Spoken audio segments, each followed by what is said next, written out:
Hi, good afternoon everyone. Our devotions and topic for today is from the book of Genesis chapter 1 verse 1 to 3. In the beginning God created the heavens and the earth. Now the earth was formless and empty, darkness was over the surface of the deep, and the Spirit of God was hovering over the waters. And God said, "Let there be light," and there was light. Sa Tagalog version, nang pasimula nilikha ng Diyos ang langit at ang lupa. Ang lupa ay walang anyo at walang laman at binalot sa kadiliman. Ang kalaliman, samantalang ang Espiritu ng Diyos ay kumikilos sa ibabaw ng mga tubig. At sinabi ng Diyos, nagkaroon ng liwanag at nagkaroon ng liwanag. So, from the very beginning, ang salita ay Diyos. So, sa Genesis chapter 1, sinasabi dito na nung nagsalita ang Diyos, ang salita na yon sa pamamagitan nalika ang lahat ng bagay. Ang salita na yon ay si Jesus Christ, the agent of the creation, dahil sa pamamagitan niya nalikha ang lahat ng bagay. Nung simula pa lamang ay nilikha yon ng dahil sa Kanya. Kasi kung wala siya, hindi malilikha ang lahat ng bagay. Kasi ayon sa Genesis chapter 1, nilikha iyon sa pamamagitan ng Diyos at ang salita ay kasama ng Diyos at ang Diyos ay si Jesus at naging tao ang salita. So, yung kaluwalhatian na katulad ng sa Ama ay puspos ng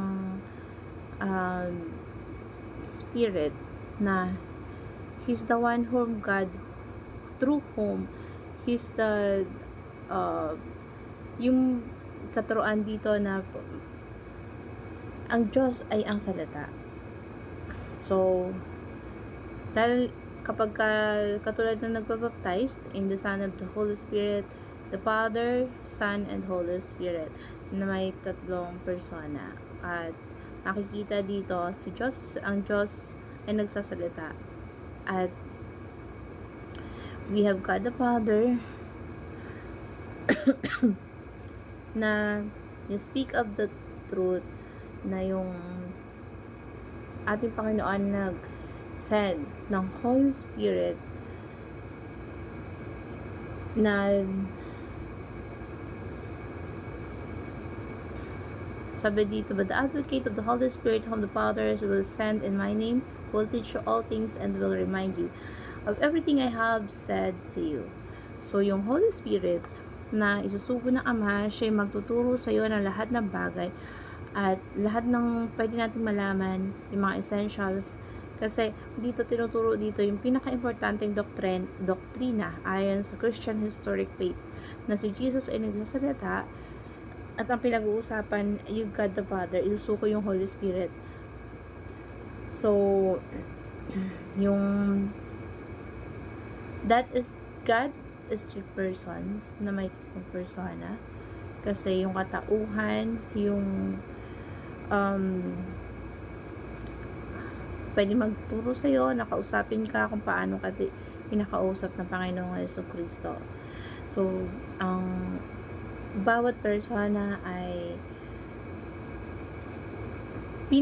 pinaka-importanting katuruan na yung merong isang God, yung isang Diyos, merong tatlong persona.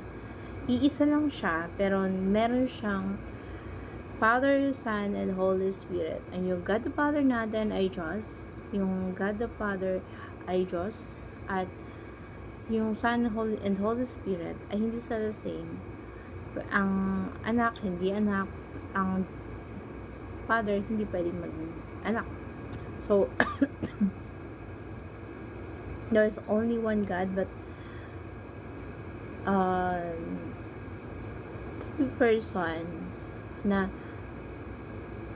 pinaka-importante, yung napakahalaga na sa pang-araw-araw nating buhay, lalo-lalo na sa pagdating sa encounter natin sa salvations. We need to believe that through faith in God's Jesus, sealed and being sanctified by the Holy Spirit.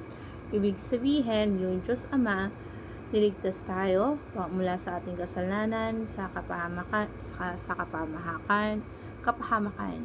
sa pamamagitan ng biyaya niya na yung pagmamalasakit niya sa atin, na isinuko niya yung kanyang buhay para lang maligtas tayo sa ating mga kasalanan. At yung kaligtasan na tinanggap natin ay